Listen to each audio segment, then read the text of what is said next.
November 29, 1944, south of Japan, 3:17 a.m. The Pacific Ocean lies still, a black mirror under a moonless sky. A colossal shadow slices through the darkness. 70,000 tons of steel, 872 feet long, the Shinano, the largest aircraft carrier ever built. Japan's Imperial Navy calls her Unsinkable, a fortress of armor and ambition meant to restore a battered empire's pride. Beneath her, in the silent depths, the USS Archerfish, a 1,500-ton Below-class submarine, creeps into firing position. Commander Joseph Enright, 34, grips the periscope, his pulse hammering. 6 torpedoes are loaded, their Mark 18 warheads primed. In moments, a single command will shatter naval history, proving that precision and patience can topple even the mightiest giant. This is the story of how Shinano, Japan's last hope for naval supremacy, sank before firing a shot. A tale of hubris undone by a submarine's quiet resolve.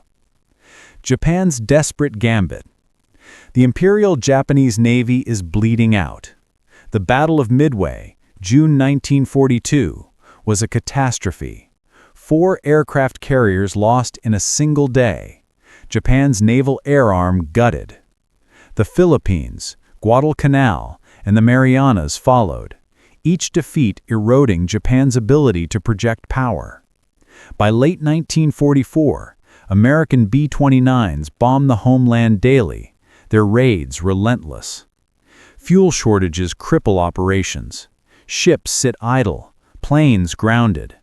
Japan's admirals, desperate to reclaim dominance, pin their hopes on Shinano.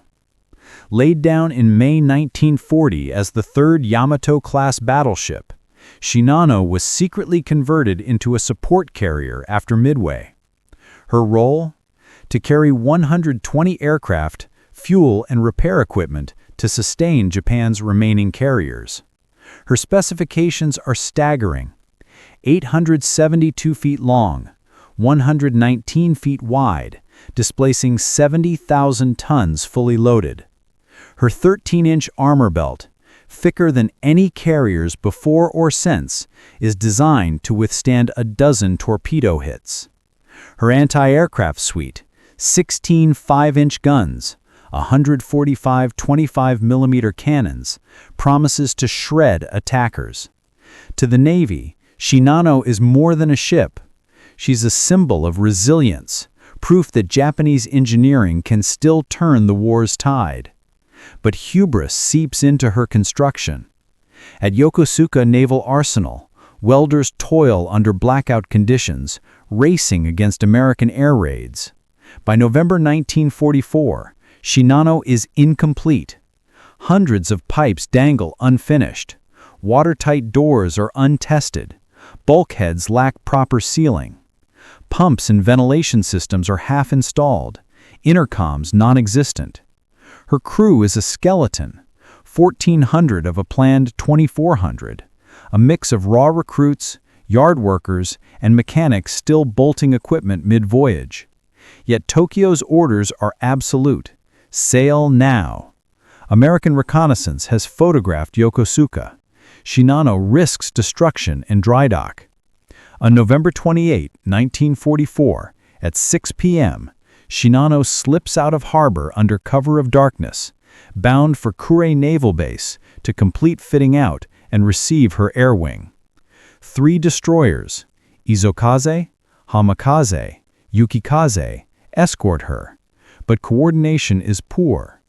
The escorts lag, their sonar operators untrained for the new threat, American submarines patrolling Japan's coast. Shinano steams at 20 knots, zigzagging to evade detection, but her size makes her a beacon. She's the largest moving target in the Pacific, sailing into waters America now dominates. The Hunter's Redemption. Aboard the USS Archerfish, Commander Joseph Enright seeks atonement. In 1943, commanding USS Dace, he hesitated to attack a major target, a caution that cost him his command. Reinstated in 1944, he's determined to prove himself. Archerfish, a Baleo-class submarine, is a 311-foot Predator armed with 10 torpedo tubes and 24 Mark 18 torpedoes, each packing 500 pounds of Torpex explosive. Her crew of 81 is battle-hardened, her radar and sonar cutting-edge. Enright, lean and intense, drives them with quiet focus. At 8 p.m., Archerfish's radar pings a contact 20 miles south of Tokyo Bay. It's large, moving fast, zigzagging at 20 knots. Enright surfaces to periscope depth, the sub's diesel engines humming softly. Through the scope, he sees a silhouette unlike any other, too massive for a cruiser, too swift for a transport. "It's a carrier," he says, voice low. No intelligence reports mention a ship this size. Shinano is a ghost, her existence a closely guarded secret. Enright radios Pearl Harbor but receives no reply. The decision is his alone. Shadow the target. For 6 hours, Archerfish stalks. Enright plots Shinano's zigzags with a stopwatch, calculating speed and angles. The sub's air grows heavy with diesel fumes, sweat, and tension. Crewmen whisper updates. Range, 2,000 yards. Bearing, 090. In the control room, Torpedo Man's First Class Robert Klein checks the tubes. Sonar Man James Lanier tracks the destroyer's erratic pings. Enright raises the periscope for brief glimpses, each risking detection. Shinano's silhouette looms larger, her destroyers weaving sloppily behind. At 2:30 a.m., Enright senses an opening. Shinano's next turn will expose her starboard side. He waits, patient as death. At 3 a.m., Shinano swings, her 872-foot hull broadside. Standby tubes 1 through 6, Enright orders. The crew freezes, eyes on him. At 3:17 a.m., he snaps, fire. 6 torpedoes launch, fanning across 1,500 yards. The control room is silent, only the hum of machinery and the tick of the stopwatch. 45 seconds later, 4 massive explosions rock the sea. The crew feels them through the hull. Deep, thunderous, final. "We hit her," Klein breathes. Enright orders a dive to 400 feet, expecting depth charges. None come. Only distant thumps, Shinano's secondary explosions, echo through the water. By 5 a.m., the list hits 10 degrees. Water sloshes through lower decks, mixing with fuel oil. Crewmen slip on slick floors, tools useless against the flood. Officers cling to the myth of Shinano's invincibility, repeating design claims of surviving a dozen torpedoes, but her rushed construction betrays her. Bulkheads, meant to contain flooding, are incomplete. Ventilation ducts unsealed, channel water upward. At dawn, 6:30 a.m., the list reaches 15 degrees. Sailors crowd the flight deck, staring at the horizon, life vests clutched. Abe refuses to abandon ship, fearing disgrace. He orders the destroyers to tow Shinano to shore. The cables snap under her 70,000-ton weight. By 9 a.m., the list passes 20 degrees. Decks tilt, equipment slides. Crewmen jump into the 50-degree Fahrenheit sea, some without vests. Below, hundreds are trapped as compartments flood faster than escape hatches can be opened. At 10:18 a.m., Shinano rolls past 30 degrees, her massive flight deck dipping toward the waves. Abe, standing on the bridge, finally orders, "Abandon ship." It's too late. At 10:57 a.m., Shinano capsizes stern first, her hull vanishing in seconds.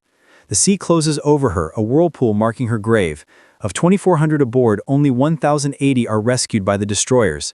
Abe goes down with his ship, his faith in her armor unbroken to the end. The submarines escape and doubt.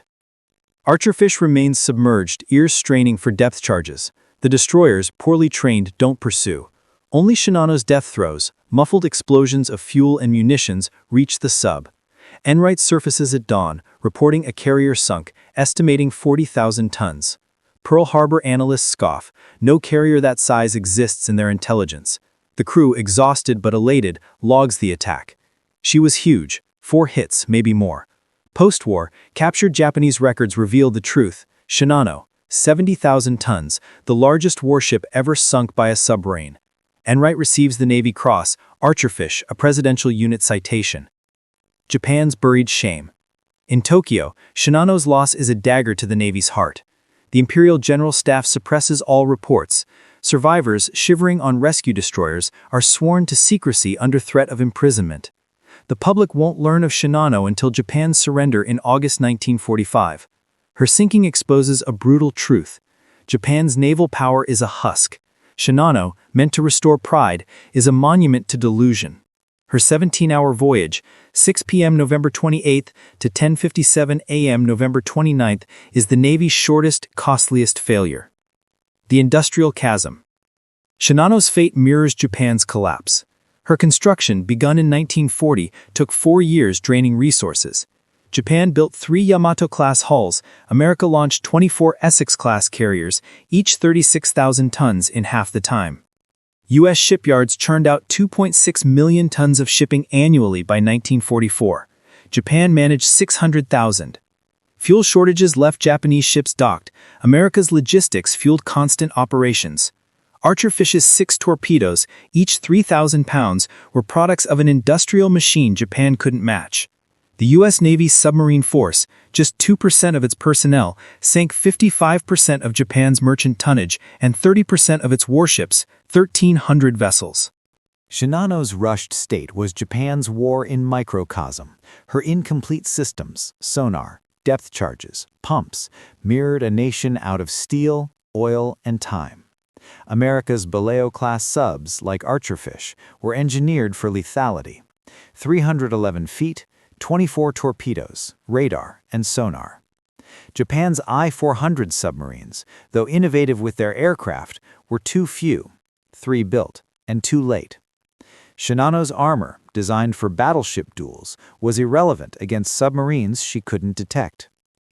Precision over power. Enright's attack was a masterclass in submarine warfare.